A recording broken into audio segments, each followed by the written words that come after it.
Hey, what's going on, guys? It's Ophion, and I'm going to explain to you every single setting, well, every single important setting in League of Legends. Oh, fuck, I'm not in a practice game. Okay.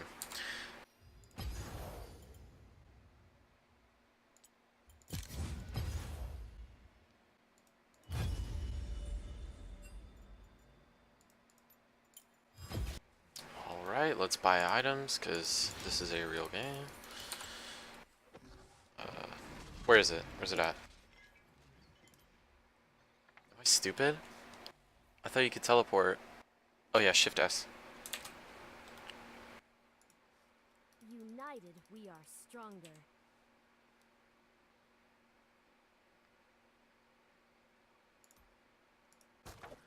Alright, so we're going to be doing this video on Ashe, because for some reason all of these videos are done on Ashe.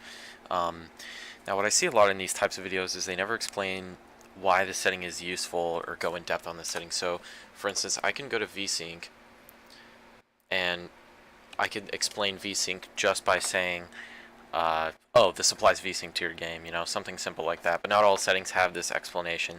So basically, I'm just going to go in depth on a lot of the things, and not just the graphical settings, but you know, some of these are pretty straightforward, but you know, I'll explain these. Sound, we don't give a shit about those. Interface and game. So to start off with hotkeys, your abilities, your main abilities are always going to be QWER unless you're some freak and you play on 1, 2, 3, and 4. I think that originates from like WoW, something like that. There's really no explanation here, it's just whatever you're comfortable with, I guess. So you have cast the press spell upon casting another spell. This is a setting that could be useful for a champion like Kayn before the... There was a Kayn patch that allowed Kayn to press Q after his W if he pressed them in time. So if I'm just going to give myself some levels here, we're going to test this out. So if I press W and E, it'll fire in the rotation, my W first and my E second. It's mostly useful on champions that need like a kind of like a closing kind of combo. Like if you're playing Rengar and you can EWQ in the air while leaping, things like that. That's what that's useful for. I think that this should go down into the game little tab here. I don't think it has anything to do with the indicators. But anyways, replace QuickCast with QuickCast indicator in the QuickBind UI. So what this does is it'll have this animation before you QuickCast the ability. I find it kind of slow. I think I don't really need to use it, but on some abilities I will have QuickCast enabled on. You know, I probably should do it on volley actually. It's not bad to know your ranges. I would recommend this for players that are new to the game or new to a specific champion, just so you can know. It's really good with Darius Apprehend, the Darius hook, or any hook in general. Any hook that relies on, you know, knowing the range, obviously. So that did make sense. But anyways, we're just gonna turn that off because that's shitty. These will all come simple you do. If you have quick cast on, you will not have normal cast bound, obviously. So now we're on Draven. I think Draven can be used to explain other settings and abilities in the game a lot better, so to pick up where we left off, we were at... Where were we at? Okay, ability summoner spells. Quick cast with indicator. Now, we all know what that means. Just don't bind anything to quick cast with indicator. It's slower, it's just bad. Self-cast, this is used for shielding supports, healing supports, Kayle, I guess. But, you know, I prefer to, if I'm playing Kayle, I prefer to click on my character and then go into the fight. But actually, with the new Kayle, I don't think that's a thing anymore. I think you just press R. Quick plus self-cast, no explanation. These are the binds to level up your abilities. I use ZXCV. Say you're in a team fight, or not a team fight, say you're about to hit level 2 bot. You want to instantly be able to hit level 2 for your power spike. And the way you can do that is you slide your ring finger down to X, and boom, there you go. You don't have to, you know, stretch your pinky and your index all the way to control W. Just makes it easier. And you know, for level 2 in the bot lane, I don't play much bot lane. I mostly play top. But I mean, level 2 in the bot lane is very important. It's very important in any lane. So for some reason my indicator wasn't showing red, but now it does whenever I hit the tilde key. This is useful for tower diving, for fighting in an area with a lot of units and you want to only select champions only. It's kind of self-explanatory. Teleport home, recall. It's kind of weird how this isn't called a recall, but anyways. Now we're going to go to items. These are all the bindings for your items, clearly. Not a lot of people use these, but I should, because when I hit like level 5 or so and I get my Tiamat, I want to go and, you know, like set a binding to a specific item. That'd be kind of cool. So I never have to like move around my items and everything when I get my Tiamat. Player move click. This is what you use to move around. Attack move click. Now attack move doesn't work on neutral monsters because it has to be an enemy before you can attack it. For you to attack anything, it has to be an enemy. And the way you target neutrals is you auto attack it and then you can start clicking it with it, or attack move clicking with it. Now attack move click, it's better for anything closer to not your target but your cursor. So if I attack move click closest to this minion and this giant herd of minions, oh, that didn't work. It doesn't attack on cursor, but it attacks closest to the cursor, which is useful because, you know, we all make mistakes, so sometimes we click the wrong thing and we wish there was a setting for that, so now there is. So now it'll click closer to the cursor and not closer to the target. If you're really precise and you only click on targets because you're, I don't know, fucking faker, have that setting on. Player attack move, this shows your attack range. This is good for any champion that has, well, any ranged champion, but also any champion that has an attack modifier that extends their range, such as Jax W, Renekton W, Irelia just gains range for some reason. She has, like, Irelia might as well be a ranged champion. Anyways, so this is your attack range. It's good to know to use to kite and everything. Player hold position and player stop. So yeah, they seem to do the same thing, but what's good with hold position, stop position is what you can do if you're on a champion like Draven, and I've never played Draven, but I see a lot of Draven players do this. You need to catch your axes. So the way that you can just guarantee to lay on one, you just press S whenever you're on an axe. It's kind of like a really lazy thing to do, but you know, if you're kind of just farming and you don't want to, you know, do a little jitter before you pick up an axe, you can kind of just press S. Move pet click, that's for if you're retarded and you play like Annie or something like that, but we don't talk about that. Center camera on champion, that's the key they use, or sorry, that's the ability, that's the setting you see streamers use. It'll have a little glowing circle above your character and it centers it on the champion. I don't really know how useful it is. I kind of just replace that with locking camera. Select ally, these are to view your allies, or select them in this case. Toggle camera lock, this will unlock your camera. So if you want to view somewhere over here and you know you're over here, you can unlock your camera and move around and everything. I like to use it for if I'm walking up top lane. I lock my camera right here, and this way I can see full coverage of the river entrance, and I know when the enemy top laner is coming, and it kind of gives me a good idea of the minion wave size too, because if you ever unlocked camera and you were sitting there,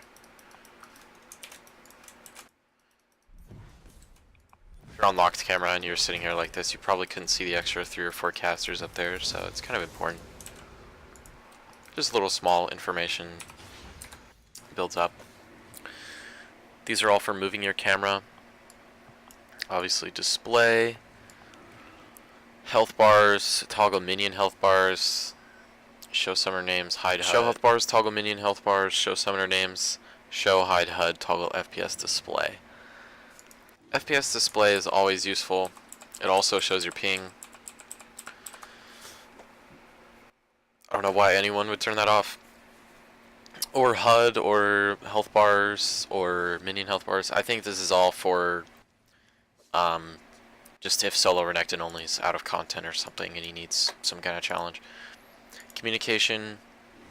These are all your pings. Not a lot of people use the... Where is it? Enemy vision ping is somewhere around here. Areas warded ping. Yeah, these are really good. If you can just pick a zone on the map you don't want people to go to, it's really nice. Everyone knows Master Emote. Fucking NA loves that one. Here's the shops. Focus shop search bar.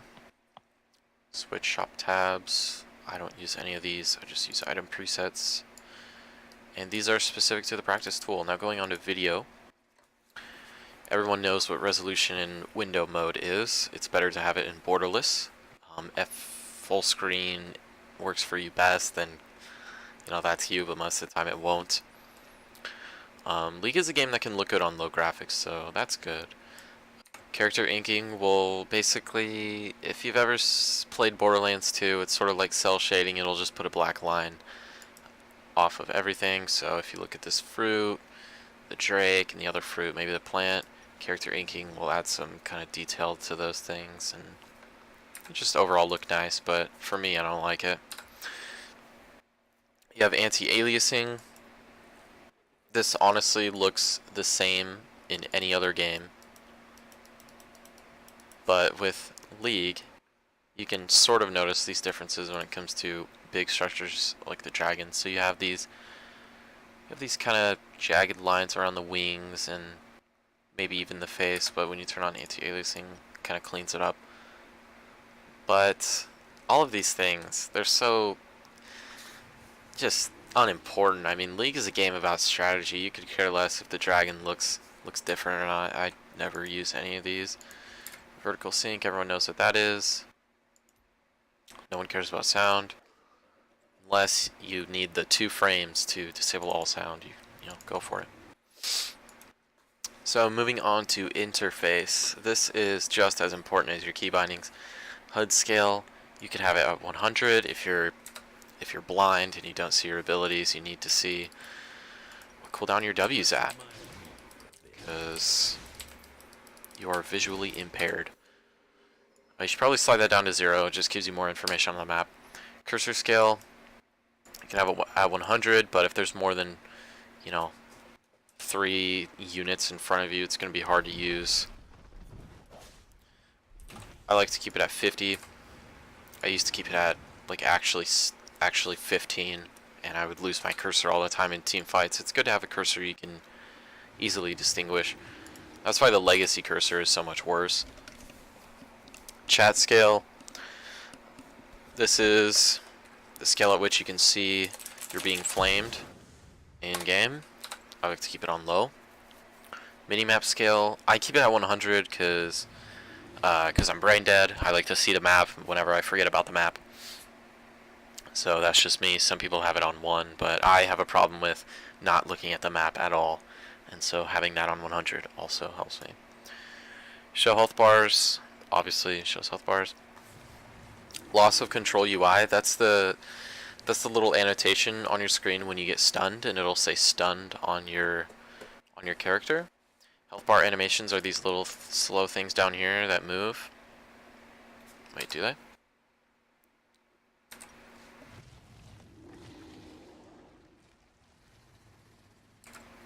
They do move, but you have to restart your game for that. HUD animations. Simple little things like those.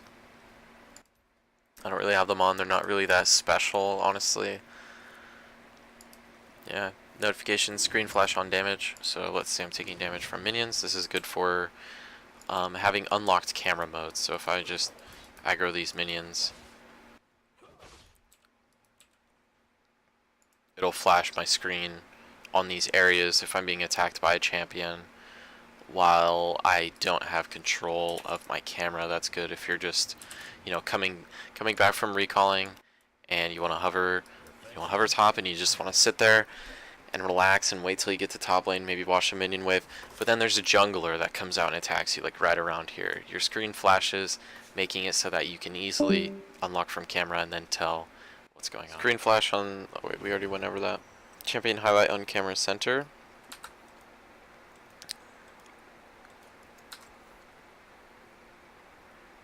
So now we have the most controversial setting of all, enabling legacy cursor. People like to say the OGs use legacy, and the, you know, season 9 and season 8 scrubs like to use the new cursor. I think legacy can be easily kind of hidden in things like bushes and whatnot, as opposed to a full white kind of just sharp cursor, I guess. You know, there's no other shape in the game that'll look like that, so it's easy to use. Now we have show target frame on attack. This is when you are attacking something, and it'll show the little charts and details of what it is. This is good for knowing how much damage you, how much you output on a character given how much stats they have. So this Scuttle has 60 armor. We can tell it reduces 38% of the damage. So I'm probably gonna do 58 per auto attack. Oh, 40. I was off.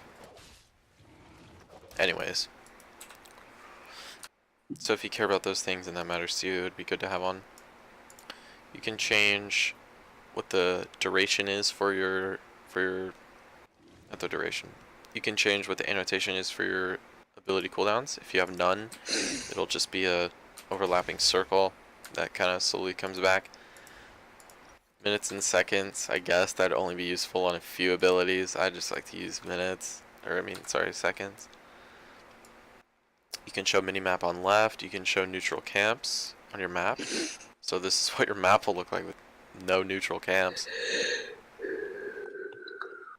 It's probably the most jeopardizing thing to the game. Like, it's so good to know all the neutral camps. Minimap movement.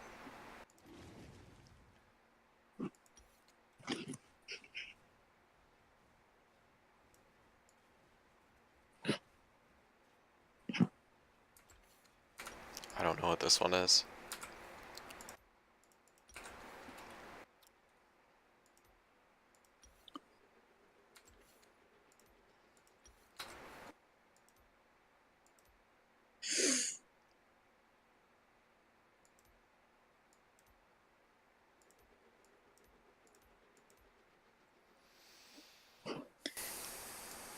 Show summoner names, chat. All these things are simple. Combat text. This is where you get to see all of the information about your champion and what you're doing in the game. It'll show you how much XP you're earning. You can know how many minions you need to level up from that. You can show what the champion is doing based on what ability. So, you know, you can see like dodging and status. You can see enemy damage. You can see gold. All those things are very useful, especially level and score. Here we have everything preference. Move camera on revive. This is so that if you die top lane. Revive. This setting is useful for when you're top lane and let's say you died a turret, as with most dives that happen. So you traded 1-for-1 with turret and your screen is locked. Now when you revive in 11 seconds, you can unlock your screen, and when you come back in the base, you can shop while you're dead and look at everything that just happened while you're dead. So 11 seconds is up and your camera still hasn't adjusted. Overall, it's good for looking at lane, making sure things are nice, and just keeping track of the minion wave. Again, more information. Movement prediction. This allows the server to predict what you're going to move and where you're going to move based on patterns of your cursor. It's overall not good unless you're on fucking 200 ping, but unless you're playing in Guatemala, I think you're fine on NA. Auto attack. This will make you auto attack to any wave you walk into. It's always enabled on new accounts, and a lot of people get confused on that when they make a new account. You should always turn it off. It's not good at all. Treat target champions only as toggle. So this means you can A-click or auto attack a champion, and that'll almost be like a toggle for that champion, so when you walk around you're still auto attacking that very same champion. These are all the most important abilities and settings in the game to be explained. Everything else and most of this video will kind of be preference, and if there's one thing that you could take from this video, I guess it would be to always have attack move click enabled. It's the most important setting to have enabled on any ranged and melee champ.